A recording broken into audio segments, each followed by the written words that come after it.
The food, the music, the vibe. Kick off your summer at the Ohio Black Expo Riverfront Culture Fest. Tell your friends, share with family. There's no other place to be Memorial Day weekend. Celebrate Black excellence. Plus 2 concerts featuring Tidra Moses, Talib Kweli, and Jay Rawls, the one and only Marsha Ambrosius, and more. Experience the African diaspora at its finest. Go to OhioBlackExpo.com for tickets, updates, and more. Visit OhioBlackExpo.com. That's OhioBlackExpo.com.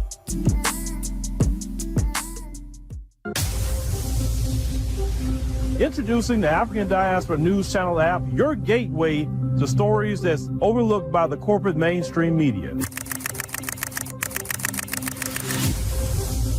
At African Diaspora News Channel, we cover stories that don't receive mainstream attention, and we serve as the voice to the global Black community.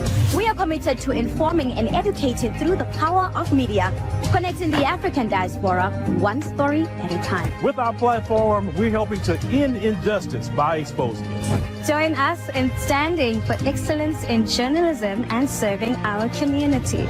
Download the African Diaspora News app today. Peace, family. My name is Vicki Dillard for African Diaspora News Channel. So pleased to be with you today, dear family. As you come in, I have a little bit of a ritual. As you come in, be sure to give us a big thumbs up and share the broadcast. Why do we do that? Well, in modern media, where you do that early on, you help us to generate notifications so that other folks will know that we're here. How many of you all know that we who are in alternative Black media, the very network you're watching, some of myself as well as my colleagues, we represent a counter voice to mainstream media's agenda and apparatus. Yes. So it's so important that you do that. Why? Because sometimes, how many of you all know, multiple people, places, and things intentionally try to suppress, prevent, frustrate, and foil our impact. So when you are intentional about sharing our message, you ensure that you help to strengthen our collective Black or African voice. Yes. And for that, we say thank you so very much. Family, I have been doing this thing for a long time. I am 46 years of age. I'm a girl from Mississippi. And I was doing, literally, no exaggeration, the Vicki Show since I was in elementary school. My beautiful, beautiful Mississippi mother so believed in my work when I was in, at that time, I think I was actually in what they call middle school. It was 4 or 5 different schools I went to in Mississippi. The schools aren't set up like they are now. So basically, I was still 11 years old when I entered a contest. And I entered the contest with the Vicki Show. But because my family did not have a video camera and stuff back then, my mom asked the pastor of the church at the time if he would use his fancy video to video record her little girl so I can enter into a contest.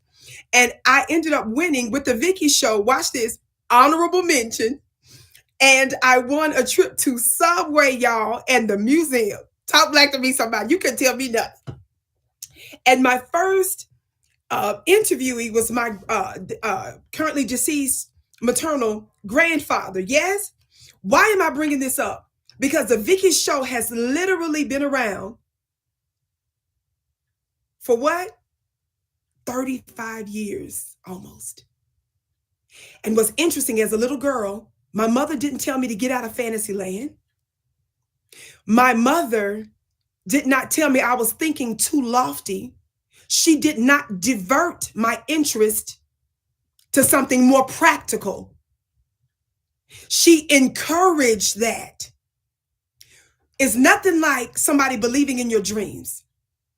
It's nothing like seeing your mom solicit the pastor of the church to record her baby for the Vicki Show. Talk Black to me, somebody. When I began to write a movie as a little girl, I remember the name of it and everything.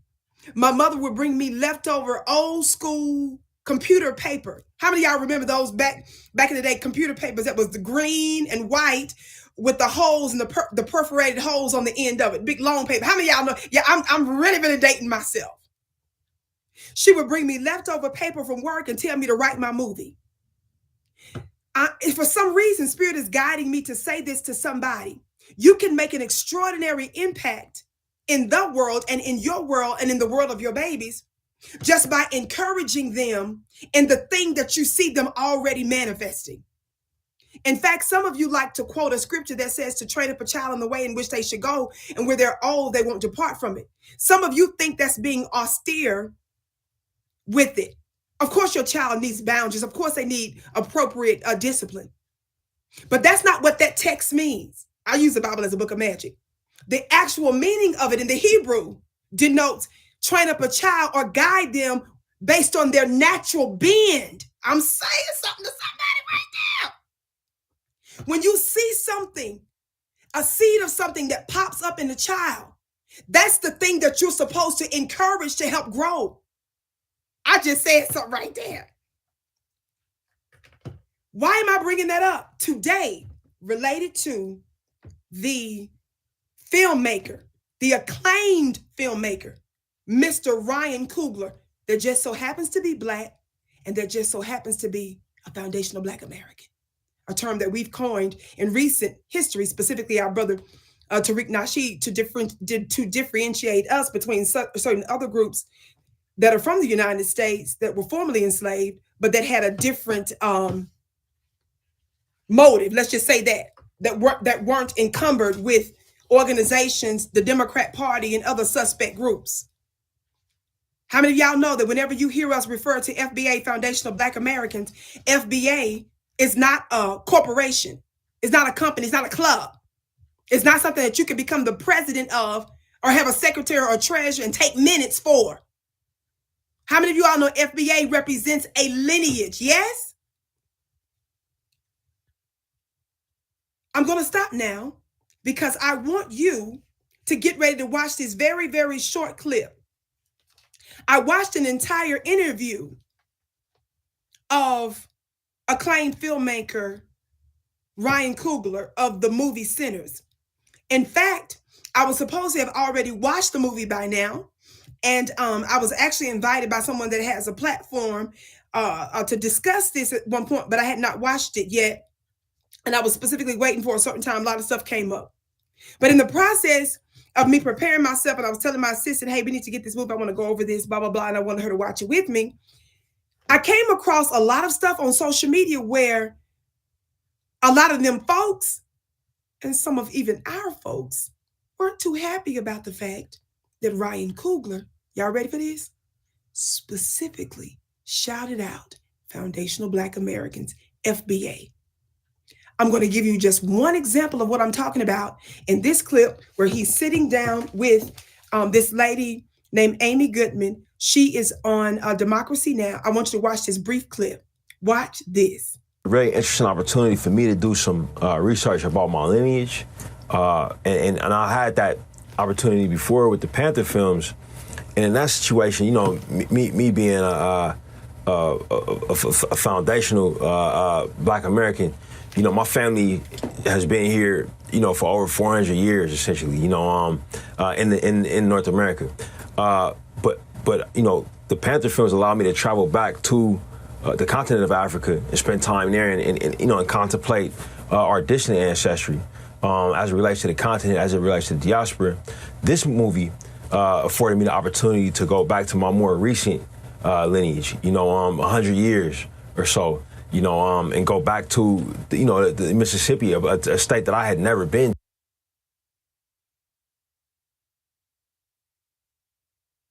Okay, family, wasn't that powerful?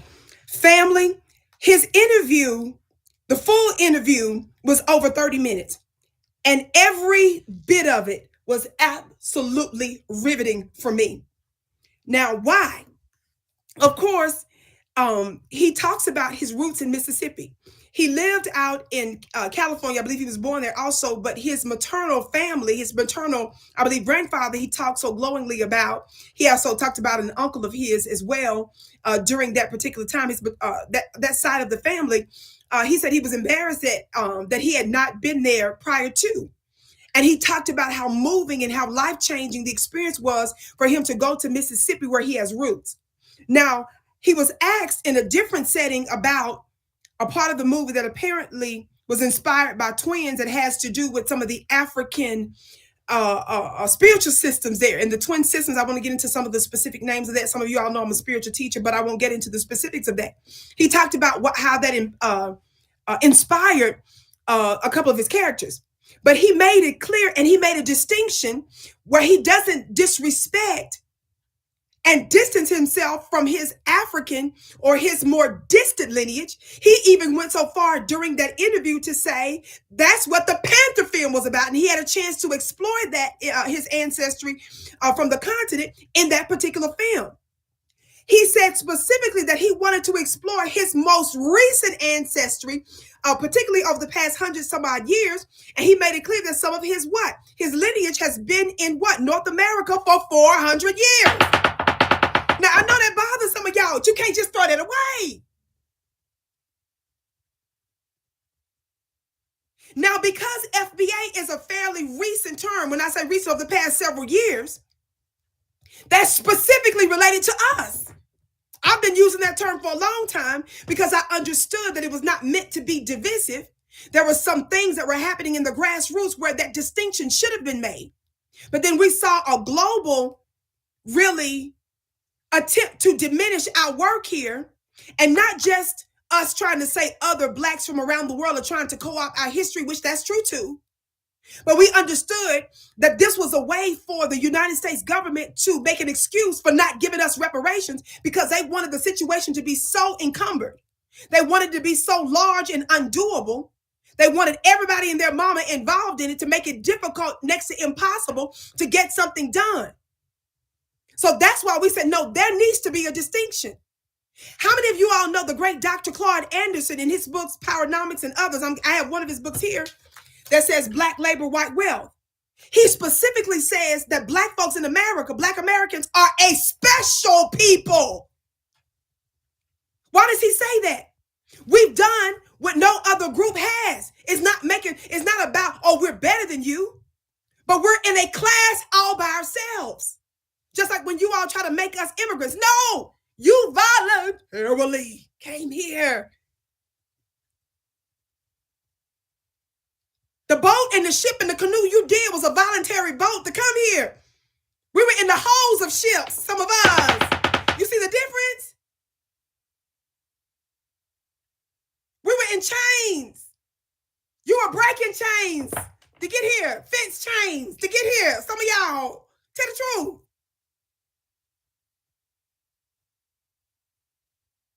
Not only that, this group of foundational Black Americans are responsible for creations that are embraced and utilized today, directly or indirectly, just inspired by them from around the world, from computers to electricities, to cars, to stoplights, to refrigerators.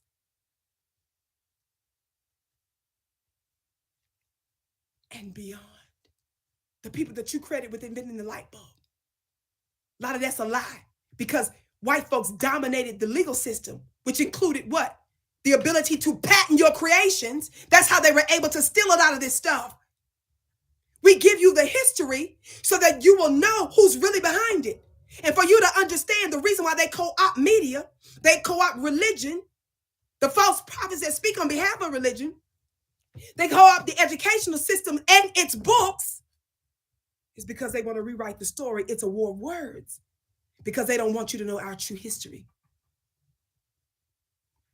Now, I brought up my story about how I was raised and how my mother believed in my dreams and how I'm using alternative media today, notwithstanding the unjust legal situations, notwithstanding the serious health stuff that I've had to overcome, notwithstanding a lot of other tumultuous difficulty to do what I'm doing today.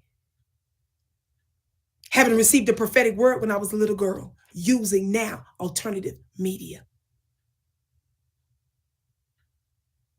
Some of the people that I've made alliances with, connections with, collaborated with, maybe they didn't know that the divine had chosen them to assist me even for my assignment, just like I'm meant to assist them in their assignment.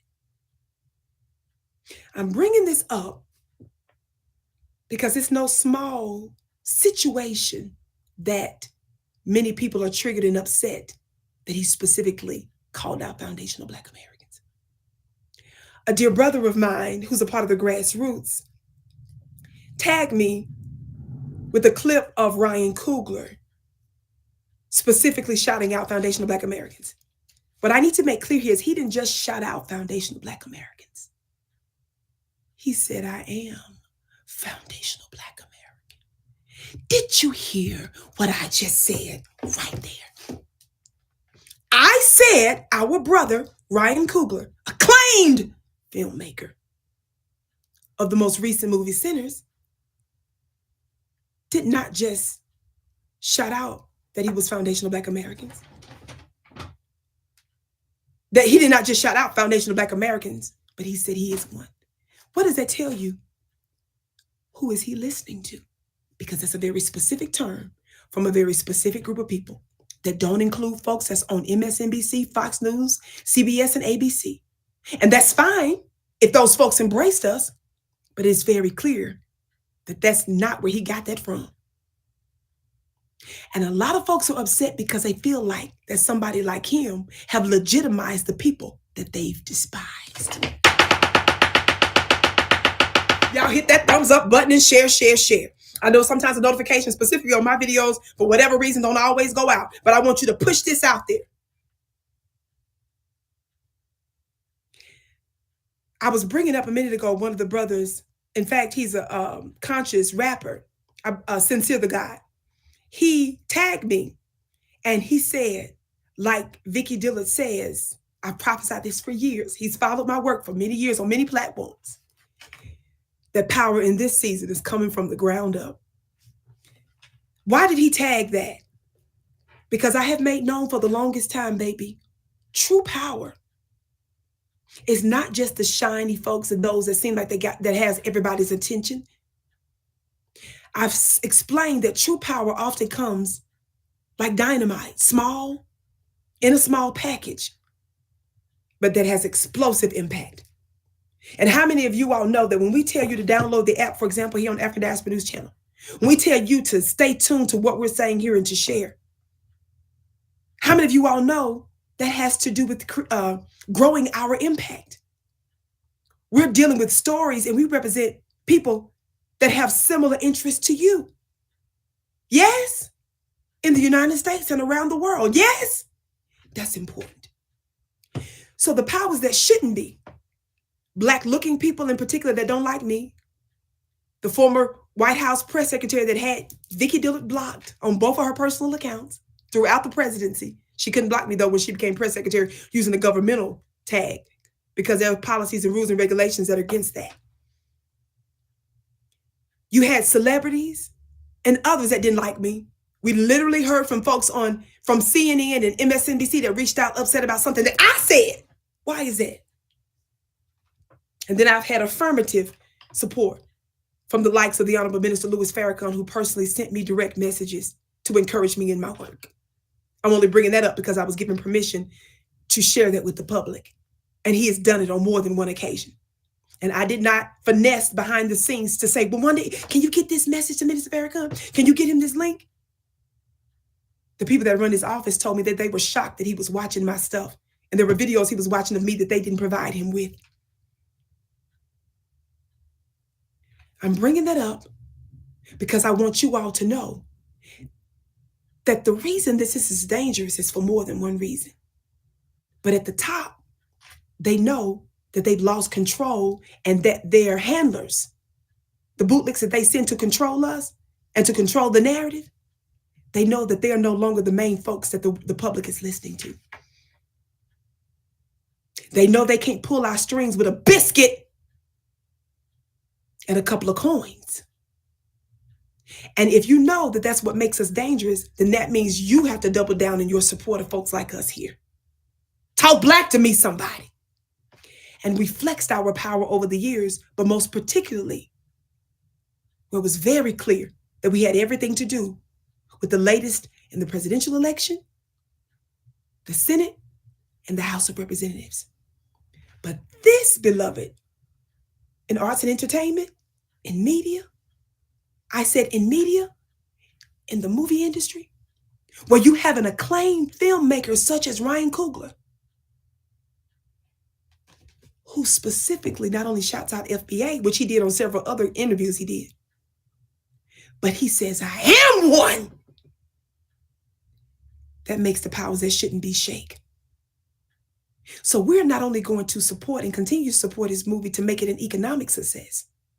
Let that not be our only metric for claiming this movie is a success because it has billions of dollars and is leading everybody else economically. How many of you all know that when you're affecting a culture, a mind, you can't just say success is success because of the numbers.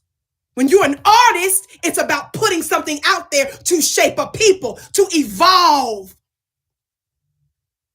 society. We should use that as a metric as well. And how many of you all know that when you focus on that, the divine will make sure that you're taken care of financially? I'm almost finished. Because the interview was 30-something minutes specifically on Democracy Now!, but we only showed you a short few second clip for obvious reasons. He did several other interviews in other places. One of the things that he specifically said, even in this interview, that I thought was absolutely mind-blowing. He even talked about the extraordinary wealth that was on these plantations. He talked about that when he went to Mississippi, in particular, the plantation that was connected to his lineage, the Dosey plantation, I believe is what it was called. He talked about how the person that does, I think the music and stuff for his films, he talked about how that person was inspired by foundational Black American music in Sweden. And he said that because in the United States, we were discriminated against, our ancestors, FBA ancestors were discriminated here. He said that the doors were open in some places in Europe, particularly in his instance, Sweden, because they wanted to hear our music. So the person that does the music scores for his movies is a product of his father hearing foundational Black American music in Sweden. Isn't this powerful? I said, isn't this powerful? He went so far as to say that on that plantation, he said, even in the movie, he says that you're going to see how wealthy the plantations were, the rich, fertile land. He specifically talked about that in the interview and the crops. Watch this. Guess what he reveals? And I don't think y'all ready to hear this. He talked about how wealthy that some of the individual plantations were, that they had their own currency and their own banking system. Did you know that foundational Black Americans? That some of the plantations here in the United States were so rich because of us? That they had their own money and their own banking system?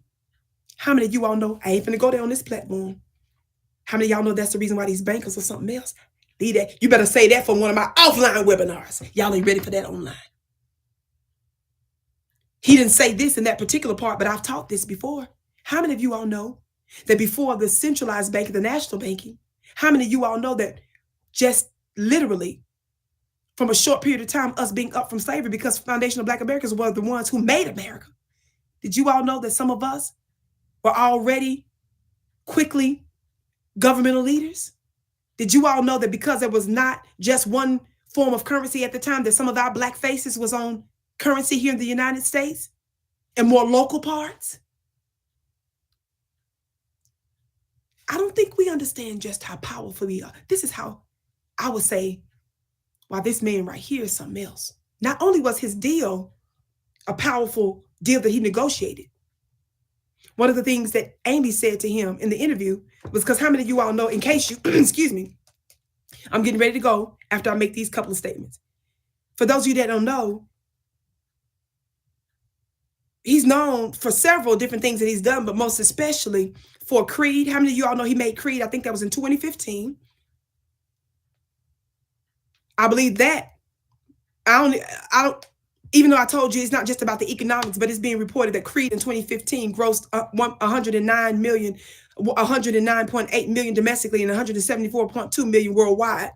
It says that Black Panther 2018 grossed 700.4 million domestically and 1.35 billion worldwide. Black Panther Wakanda Forever 2022 grossed $453.8 million domestically and $859.2 million. One of the things he said to Amy during that interview when she brought up the money situation and why he thinks they're making such a big deal about it, he initially declined to discuss it, but then he later hinted at, of course, it has to do with him being a black man. But one of the things that he said was that when he made Panther, I believe he was referring to the first one, yes, he said that when they talk about how he was a top black filmmaker at that time that grossed $1.35 billion worldwide, he said what the media didn't tell you that year, I believe he said domestically, he said he was the top filmmaker, period, domestically. So why is it that they didn't want to emphasize that? But then that's when they put the black on it, when they talked about the domestic amount that he did that year, when he said he was a top filmmaker, period, that year, domestically. Why am I bringing that up? The media is not going to tell you how powerful you are. So it's important, dear family, that we, number one, support each other so that we're conscious of what's really going on. When we meet online, watch this, and offline, and when we work together. Of course, we have to work within the system. Our brother's working within the system. But I love that he's not giving us the middle finger. I love that he's saying, well, because Vicki Dillard throw out FBA for years. She spoke at the last reparations thing last year, screaming and hollering about FBA specifically. I don't want nothing to do with that. I don't want that to mess with my brand. Look how the divine blessed him. There's a changing of the guards, which means natural order. And then there's a changing of the gods and goddesses, meaning the divine order. When I use the word gods and goddesses, that means ones with force and power. I simply wanted to talk about this to you today so that you would know that we're making major shifts, baby. And you better believe that the powers that shouldn't be on multiple levels, multiple people, multiple entities with multiple interests are not going to like it. So the question is, you better get ready for it, but not to turn your back on what you know is right. Because we're the very ones, baby, you ought to be embracing. This is not the time to be scared to death. This is the time for you to use your brain, take all necessary legal precautions and economic precautions, but stick with what you know is right. Yes? Shout out to our brother Ryan Coogler. In that 30-minute interview, he dropped so many gems that's impossible for me to share with you right now. Perhaps I'll do a part 2. I don't know, but I'll certainly be referring to some of the principles that he talked about. But I want you to understand that his success is not just because it made millions upon millions upon millions. That's extremely important. How many of y'all know that? Because that means our brother can survive and do stories that matter, rocking with folks like us, and still getting the money and the resources from the oppressive class and other folks from around the world, but still being true to who he is. This is what I mean when I say that there are different kinds of soldiers. I don't consider our brother to be an enemy, even though he works out of Hollywood. You know why? Because he doesn't denounce us. He's a different type of soldier that's embracing us in his own way, that's making a real impact. And what we do matters, because that term and that movement is originating from us, and we work together. Yes? So let's give credit to whom credit is due. Let's shout out our brother and thank him for embracing not just us, watch this, but himself. And he was blessed financially. He was blessed with acclaim. He was blessed, I would imagine, with his legacy, with his children, because the position it puts him in. But it also strengthens our collective movement. Thank you so much for tuning in to the Vicki Show right here on the African Diaspora News Channel. Don't miss Brother Phil's live tonight, 8 p.m. Eastern. Be sure to check out my colleagues' work here as well. I'm so pleased to be with you today. Don't forget, I'm here typically live Tuesday through Thursdays, 2 p.m. Eastern. Excuse me. And I can't wait to see you again.